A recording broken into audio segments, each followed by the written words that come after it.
So what is this therapeutic monitoring of plasma level of drug known as? This is actually a misnomer that means TDM, therapeutic drug monitoring. If you ask during your UG days, sometimes you may mistake this as ADR monitoring, etc. But no, therapeutic drug monitoring is what we are doing is we are measuring the plasma concentration of the drug and seeing whether it is within the therapeutic range. Okay, if not, we'll do the dose adjustment. Again, look at the plasma concentration and see whether it is within the therapeutic range. Now, repeatedly, I'm using the word therapeutic range. What is meant by this therapeutic range? So, usually when we do the studies in animals, we have something known as therapeutic index or the safety margin.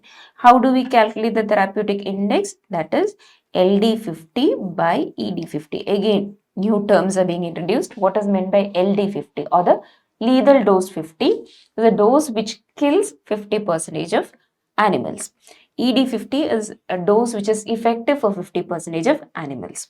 So, if it is large, okay, the dose which kills 50% is very much larger compared with the dose which is effective, which means it is drug is safe. So, therapeutic index more than 1 means it is a safe drug. Narrow means it is having narrow safety margin. But can we do therapeutic index in humans? Can we kill 50% of humans to calculate ED50 or LD50? No. So the counterpart in humans is what we call as therapeutic range. So here what we do is we look at the plasma concentration time graph. You can see the plasma concentration initially will be 0, right? It gradually increases, reaches a peak, and then it falls down. Okay, there are two lines which you should remember. This is called as minimum. This is called minimum effective concentration, and the top line is called as maximum tolerated dose. Only when the drug crosses its minimum effective concentration, the drug will have its action. If it crosses this maximum tolerated dose, it will have toxic effects. Above this line, it is toxic effects. Only if it crosses this, it will have therapeutic effect. Okay, so this range between maximum tolerated dose and the minimum effective concentration is what is known as therapeutic range.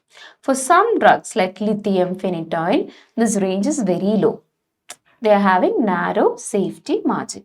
Okay. Now, this delay, that is from the plasma concentration slowly rising to cross this minimum effective concentration, this delay is your onset time.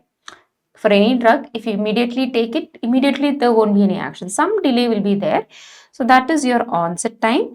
The time it is remaining above your minimum effective concentration is your total duration of action. Okay, the maximum concentration is your Cmax and the time taken to reach that maximum concentration is Tmax. This is your plasma concentration time graph. Similarly, if you're plotting a log DRC, you'll get a graph like this. There will be a log DRC for the therapeutic effects and there will be a log DRC for your adverse effects. So, if there is a there will be minimum dose that produces a minimum therapeutic effect and the maximum tolerated adverse effects. That difference is what is known as the therapeutic range. This is in case of DRC. This is in case of plasma concentration time curve. Okay. Now, so if a drug has got narrow therapeutic range, what we can do is we can look at the plasma concentration and see whether it is remaining within that defined range. That process is what is known as therapeutic drug monitoring or TDM. Okay. Now the next question comes, which group of drugs should we do this? Is it very easy to just measure your plasma concentration of drug? The answer is no. It's a very tedious process. You need to take multiple blood samples. We have to actually plot this plasma concentration time graph, compare it with the standard drug, and then only you will get the concentration of the drug in that particular sample.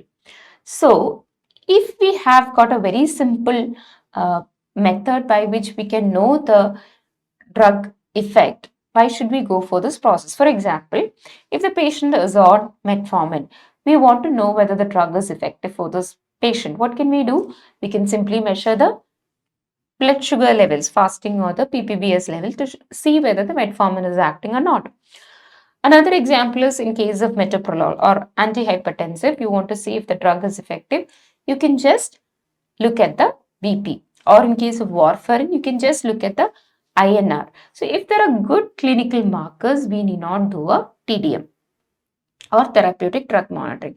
Which are the other situations where it is not useful?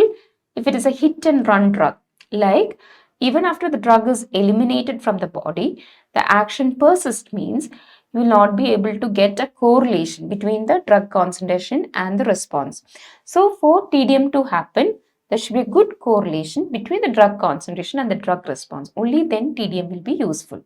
For drugs like aspirin, or if the drug produces an active metabolite also, if you do TDM, it will be of no use, because if you measure the amount of levodopa, but it is converting into dopamine and producing its effect, doesn't make any sense. So all the situations, TDM is of no use.